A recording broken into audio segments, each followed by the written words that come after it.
Hi, this is Tim Krolsky. You've gotten to know some of Garner's folks personally through my podcast. Now it's time for you to hear about the ever-changing things happening in the trucking industry. From regulations to technology to customers and the daily life of a trucker, it's time to hear from the folks on the road and the people off the road who provide support. What will your perspective be? Will you agree with the thoughts of others? Find out when you come with me on Garner Trucking's Beyond the Cab. Hello and welcome back to Beyond the Cab. I'm your host, Tim Krolsky, and today I have the very special honor of having two guests with me. We're going to discuss the topic of customer service today, and for Garner Trucking, that is twofold. We have the customer that pays the bills, and we have the customer that is behind the wheel. So I've got two very important people today. I have Kim Fredritz, who is our CSR, and I also have Audrey Wingate, who is our HR assistant. So from two different worlds, we're going to have some discussion regarding customer service. Welcome, ladies. Hello. So to get the discussion started, there were some things that I really started to think about in terms of customer service and what are some of the attitudes that we employ here? What are some of the disciplines that we have at Garner that both apply to our customer and to our drivers? And I think first and foremost with this, you have to take a whole company approach. You invest in great people and then treat them well. Make that customer experience a part of your company's culture and just keep kind of rinse and repeat with that sort of sentiment. The customer service side of things, and Kim, I know you'll agree with this, good equipment, good technology. So for our drivers, good equipment out on the road, both trucks and trailers, and it's equipment they can depend on. But from an internal perspective, and what drivers don't get to see is the dollars and cents that we put behind the technology, both with our software company, how we communicate with our customers, the internet, and all of the different things that we have to do behind the scenes. Keeping standards high and response times low, that's always real paramount in both extremes. Again, with your drivers, they need that information, they need it now. And at the same time, so do our customers. There's a very high demand for information in the world we live in today. And we want to make our customers feel important and give customers more than they expect. I want to kind of stop with my list right there a little bit, only because I'd like to get your perspective. And Kim, I'm going to start with you today. What does customer service mean? What's your definition of that? My definition is providing someone to listen to when a customer is not satisfied with our service, because really we provide a service. There's no product. There's no tangible thing. So we really need to make sure we provide high, excellent service, and that entails listening, following up on things, just really letting them know we're here. Right, being on time. That's another thing the customer appreciates too. Well, and follow-up is, I want to say, one of my biggest things, because if you tell a customer, I'll call you back in a couple hours, even if you don't have any answer or resolution, call them back. That is one of my pet peeves. Even if you, at the end of the day, you've not heard anything about how something's going to be fixed, call and say, hey, just want you to know I'm still working on it. It looks like it ain't going to get taken care of until tomorrow. I'll follow up with you in the morning. And keep that feedback going, yep, that follow-up going. Respect, how you would expect to be treated. Audrey, what's your definition? And you have kind of a special history with the company in that you started in that customer service, that CSR role, and getting comfortable with how to deal with customers and communicate information and data entry and those types of things. But your role's changed over the last few years, and now you're in a more HR capacity, which puts you right in front of the drivers. Mm-hmm. So what's your definition of that customer service now, having that perspective? Yeah, I do. I have the blessing of being able to see it from both sides of it, from, being in dispatch, handling customer service, to being in HR, from the driver's point of view. My mindset would probably be the same, would be to, we're here to provide a service. I'm here to help our drivers, which would be, no different than the customers, to provide a service, making sure that if they need help anything on the phone, and helping that situation. And if I don't have the answer, if I can't help them at that time, I will find who can with the resources that I have, or, you know, be able to give them the answer right away or find out. And then definitely, like kind of what Kim said, very important to follow up afterwards, making sure that they're satisfied just like a customer would, you know. Sure. If a driver had to call in for anything and try to help them out, and if I couldn't, find them who could, you know. Okay. So do you feel, and I guess this is a question for both of you, do you feel that, did you come to Garner with those skill sets already in place? Obviously, we all improve at our job, and we get better over time, and we learn things and take from others and those types of things. But what's your thoughts on that? Did you come, Kim, did you come to Garner with, you know, customer service skills and just... I feel like I did because I am a big people pleaser. I want everybody to be happy. I have a friend that calls me a gardener. I'm just a gardener. I'm just taking care of everybody, making sure they have what they need. And, you know, I want everybody to be treated the way I expect to be treated. And I really feel like I've always had that. Mm-hmm. So, you know, I have a lot of compassion for people. You know, people call in and they're very upset. I may not be able to fix the way they want it fixed, but just to listen. And sometimes that can be a bit diffusing to a situation. You know, and just telling them you understand what's going on. And you'll work to try to, you know, maybe we can't do something today, but I can fix it tomorrow. Sure. So I just feel like I've always had that. What do you think, Audrey? Customer side of things, yes, because I have the experience back with customer service, but from a driver's point of view, that was something new to me. I came working here for Garner Trucking, having no experience in the trucking industry whatsoever, and the education that I have had working here has just grown exponentially from, you know, before, and I'm continuing with that. You know, when drivers call on the phone and need help, like I said, for whatever it is, I've learned that remaining calm, talking to them, letting them know that, hey, I'm in this with them, and they're going to get through this. And, you know, I've done that from, you know, dispatch side of things as well as human resources. Sometimes they just need to talk, and it helps. And need to be heard. And need to be heard. That's I would say the most important thing that I've learned from working here is listening to what they have to say. Sure. It's a big part of my job. I think that's probably pretty interesting, just in terms of, I had mentioned these kind of guidelines and thought processes of what we do here at Garner, how we try to put our stamp on things when it comes to customer service. And I stopped in the middle of that list, and ironically, the next one down is supply clear communication. Speak as your customers do and use positive language. And the second one, just beyond this one, help customers help themselves and anticipate their needs. And so those themes really kind of come throughout that when you start talking about those things. Communication, I think, for everyone means first and foremost what I can broadcast, what I can say, what I can write, you know, what I can send out. But the communications piece also means, what are you receiving? How are you listening? What is your tone when you respond? Those types of things really do matter, and they make a difference, I think, whether you're on a telephone, typing an email, if you're in front of the customer, you know, as our drivers are. That's a situation where they need to kind of keep some cool too, you know. What do you believe are the items you believe are most important when dealing with customers? You know, I've kind of given you a good portion of my list. Well, accurate information. Make sure that when you get loads that you put them in accurately. If you have any discrepancy of what they said and what you see come over, like on our EDI system, you verify, you know, communication, as you said, follow up, you know, just being accurate. I think that's another big one. Accuracy. Yeah. That's another good point. Audrey, any thoughts there? No, I kind of agree with Kim on that one. Definitely following up, accuracy.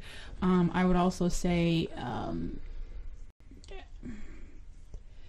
kind of trying to understand where the customer is coming from, like where you kind of sympathize for them, so that way you can kind of get a feel on how to respond to them. Sure, you know, sure. and having like the empathy kind of feel, like, you know, help and being able to help them out. You know, like I said, if they're on the phone and it's whatever the circumstances might be, handling the situation, however you are receiving that and then responding with that it could make the problem even worse or even better just from that. Right. So from the driver's perspective, what do you think our drivers expect in terms of customer service? So we've talked a little bit about what we're expecting that or anticipating. Mm-hmm. What do you think the drivers expect of us? Audrey, I'm going to start with you. Oh, okay. Honestly, I think they expect us, you know, basically they're here to do a job. They know that we're here to do a job, to take care of them, make sure they're getting everything that they're promised, that we tell them when they come into Garner, that everything that Mackenzie, the recruiting officer, tells them, we're following up and living up to that expectations that they have for Garner. Okay. So great answer. Kim, what do you think?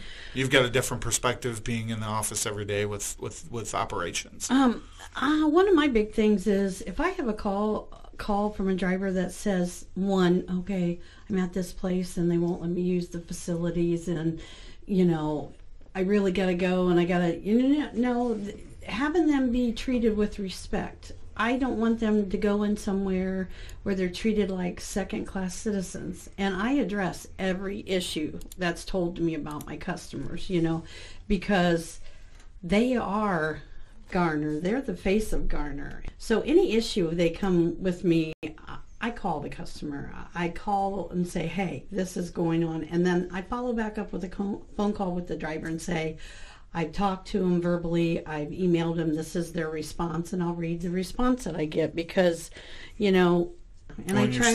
You're still back to that follow-up piece. Yeah, and I also look for opportunities for them if we have a customer that we can drop and hook. That saves so much time.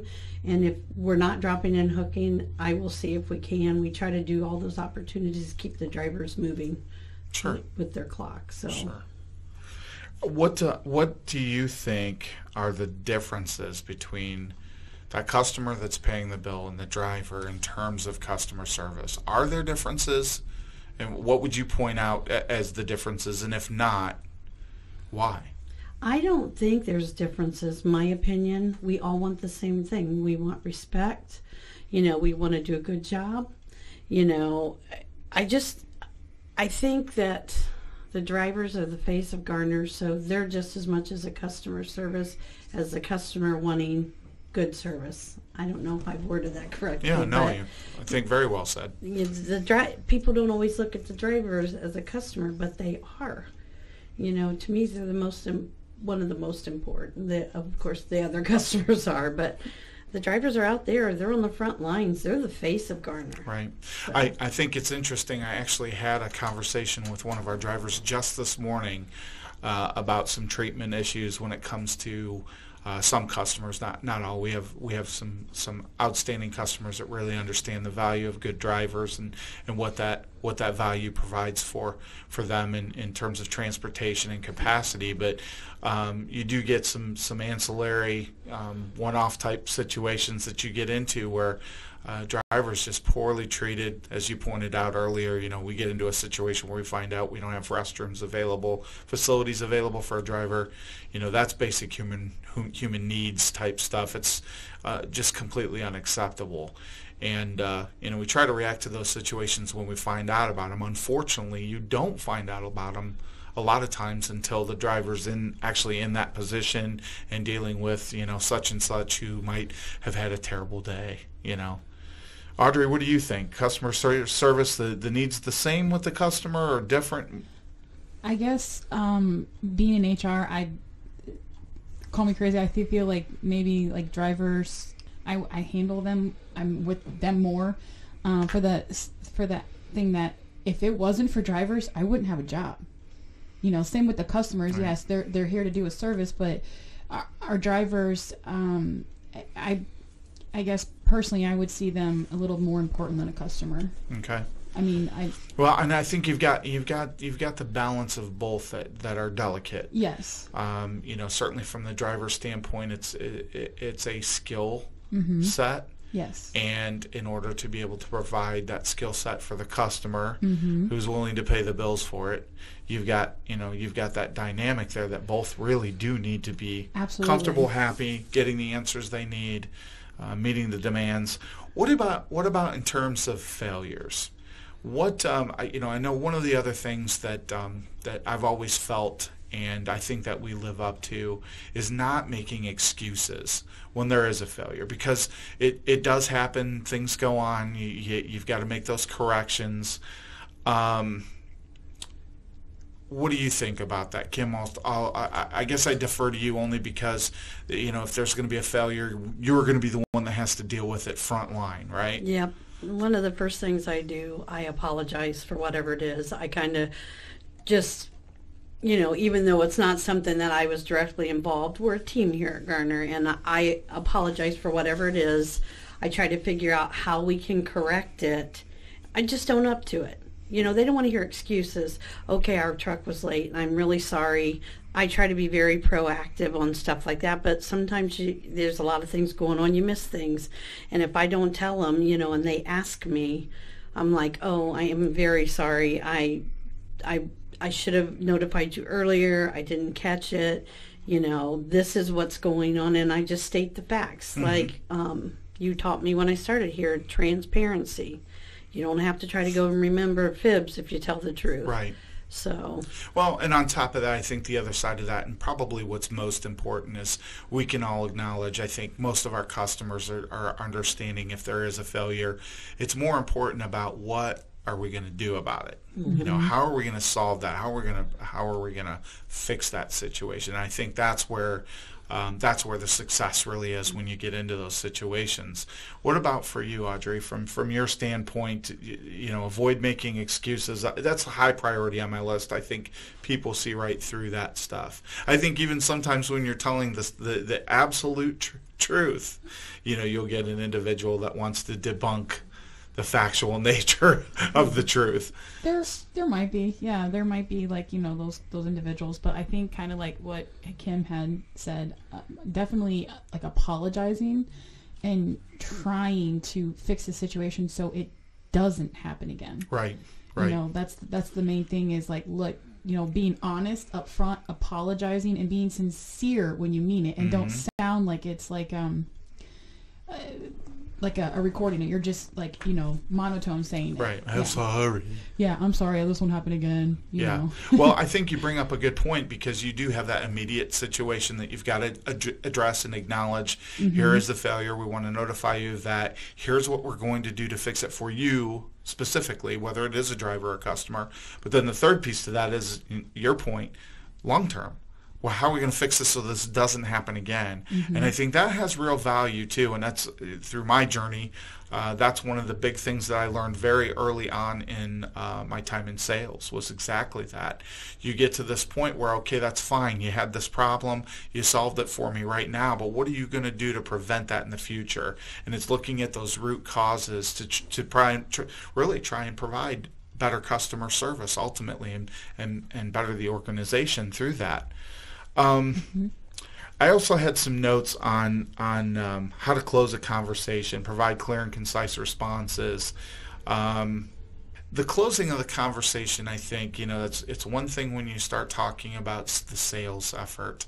That's always one of the main things that you want to make sure you do is you make the ask, you make that close and finish that conversation. But what's interesting about the closing a conversation is making sure in a customer service aspect that you are handling the needs directly. That number one, you've heard the problem, or you've addressed the problem, you understood what the perspective is of the customer or the driver, and that you've brought that matter to a close and you're getting agreement on the other side of that. So that if you made the miss, didn't hear something, didn't understand something, you can fix that. What are your thoughts on that whole thought process, Kim? I try when I have a conversation with somebody because, I have a really good relationship, I feel, with the customers. So sometimes we get off on a tangent. But at the end of the conversation, I'll say, okay, just to confirm so I got this right, this is what we have agreed upon. So I know for sure that is what. And as for like if there was an issue, after I hang up, I turn around and I say to the guys, hey, I was just on the phone to such and such. This is what they're upset about. This is what I told them we could do. If it's something that a driver had done something, the manager will call them and just, review things with them. So it's a lot of repeating, I feel like. Mm-hmm. Well, and it's making sure everybody's on the same page.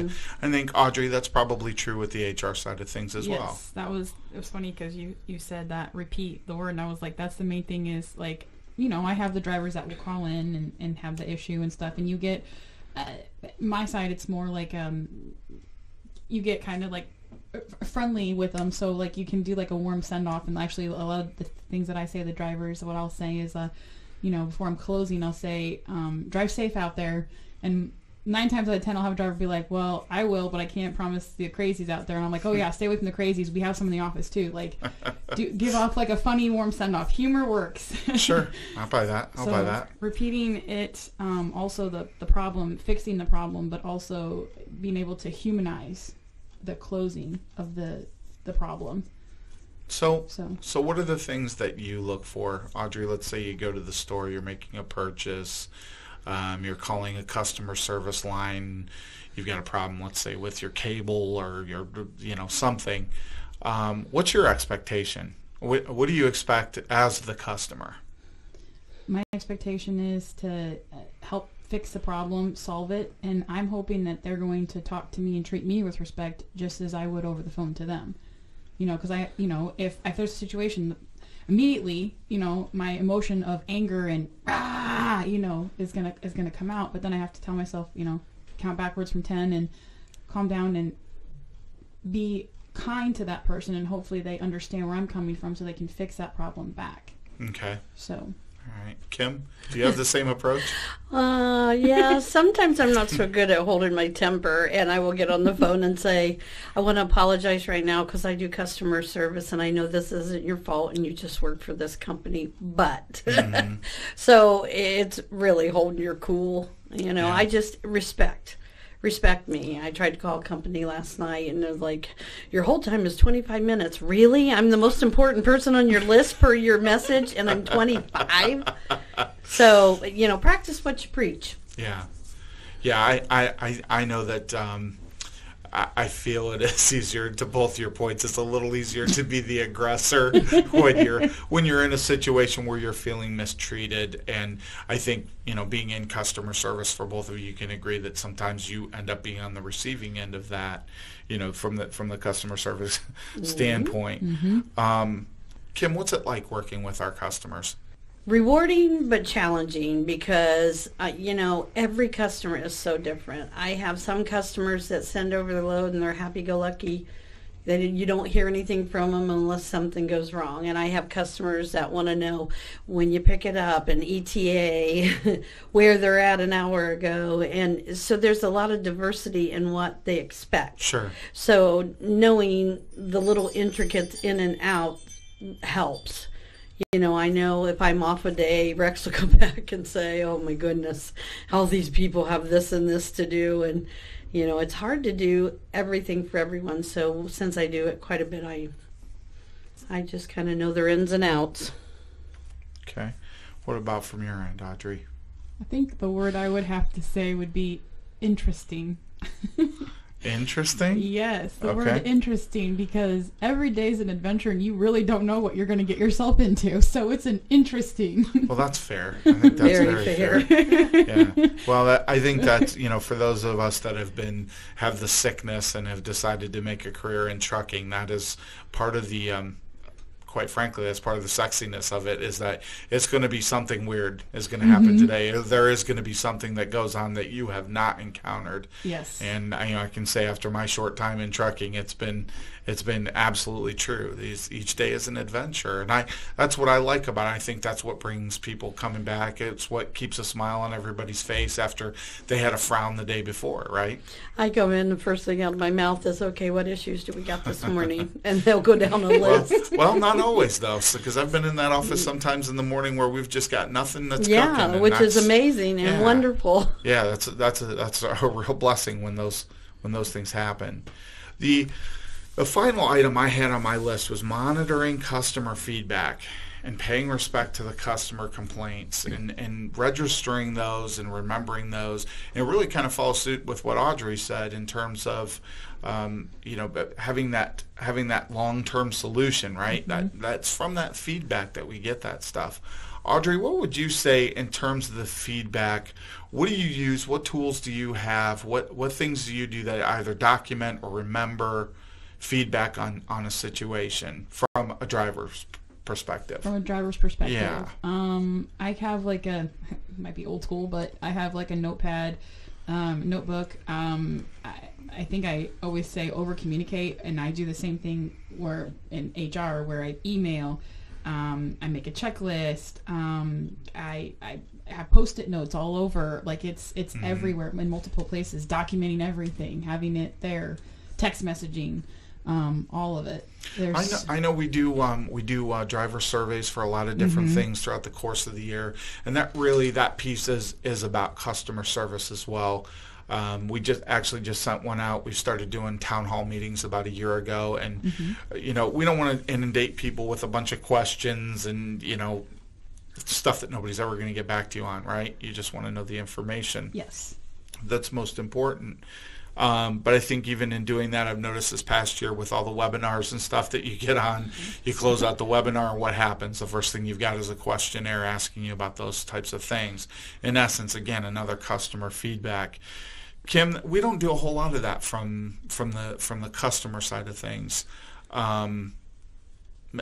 Is that an area you could see exploring in the future? Yeah, but I do randomly just pick a customer a couple times a month and say, just wanted to see how I'm doing. How can I improve my service? Of course, they usually say I'm fabulous, but I still ask. But yeah, I try to get their feedback because I want to do a good job, and if I'm not knowing that I'm doing something wrong, how can I fix it? Exactly. So, I just randomly pick a couple and say, hey, how's our service been going? Have you had any issues with drivers? And, we could do that by mail. We could do, whatever, but I do that. Sure. Well, and I think that personal touch makes a big difference as well. And we're certainly the size that's still an attractive piece for the customers that do business with us, that we do know them by name. We do know who we're dealing with, both on the driver side and on the customer side. And I think that's very important. I did find an interesting article on truck drivers and their part in, their role with customer service, and the standards really are very similar to what we do on the other side of the coin. They're, at least if not similar, they're in line. And it starts with that good professional greeting. When we're answering the phones here, we're saying Garner Trucking, here's who I am, how may I help you? For the driver, and hopefully for our staff, it does include cleanliness and it does include good hygiene. But especially face to face, we want to make sure we're putting on the best face possible for that customer.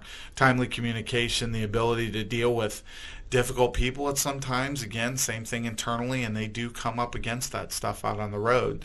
But just as important as all that, and I think both of you are pretty exceptional with this, is the organizational skills, the filing of paperwork and logs, planning routes. You've got, not only the route planning in terms of the roads they're going to use, but the amount of time it's going to take.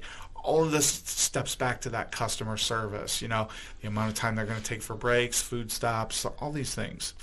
Do you feel that a driver's portion of customer service does differ from yours? I really don't, because they may do it in a different way, but I feel like they do the same thing as me. If there's an issue, they address it with us so we can help. And I've had people come out and apologize to drivers and say, I'm sorry, I'm just having a really bad day. And that's another good thing, that the customers address it too at the time. So, I don't think there's a big difference. If anything, I think the drivers are more in tune to the customer service. Okay. Just my opinion. Audrey, your end of things? I think I would have to agree. I think that for the most part, something that I ask, like when we hire new drivers, I kind of try to get a feel to, are you going to be one of those individuals that comes to us for problems because of our open door policy and let us know what's going on then as it's happening, not like 2 weeks down the road where it's like, oh yeah, by the way, this happened, like, and a lot of times they'll be like, oh, I gotta keep stuff to myself. I'm like, well, no, we have to know what's going on to help you with that. And they're like, confrontation. A lot of them I've noticed, they don't like that confrontation. So if there is an issue at the customer, I can't see somebody being disrespectful or rude. They would probably, call us or come to us immediately to handle that situation. And I think that's probably true for the most part as well. And that's really not, we didn't put them in that position to have to deal with those types of things, and it's an unfortunate side effect. As rare as it is, again, we have a really solid bank of customers that take very good care of us and very good care of the drivers, but you do get those one-off loads and those one-off situations where we're in somewhere where we're not familiar with and we get into a problem like that. Well, we've had customers where they have just been consistently abusive to the driver that Sherry just said, no. Yeah, we just turn it off. We don't need to do. Our drivers don't deserve that. So that's good to have an owner like that. Yeah, well, I agree, and I think that falls back to that whole all the way down type of attitude. That exudes through the entire company. That if we find a problem area, we're going to address it, and if we can't get it fixed, then we'll have to fix it another way. And I think that's good. That means that you're standing behind your people at that point. What do you feel is most important about the job of customer service? What's the one thing that everybody needs to know? Treat everybody how you expect to be treated. Plain and simple. Did she take yours? She did. I was like, literally, like your mind, like you're saying everything that I want to say. Yeah, I mean, if you expect to be treated kind on a phone because you didn't get proper service, everybody needs to be treated that way. I agree. Everybody. I think that's well said. Well, ladies, I'd like to thank you both for spending some time with me today and talking about what I think is probably one of the most important topics here, be it our drivers and our customers, because they do make the world go round for us. I'd like to thank everyone who's listening today and welcome you all back to the next time that we get together on Garner Trucking's Beyond the Cab.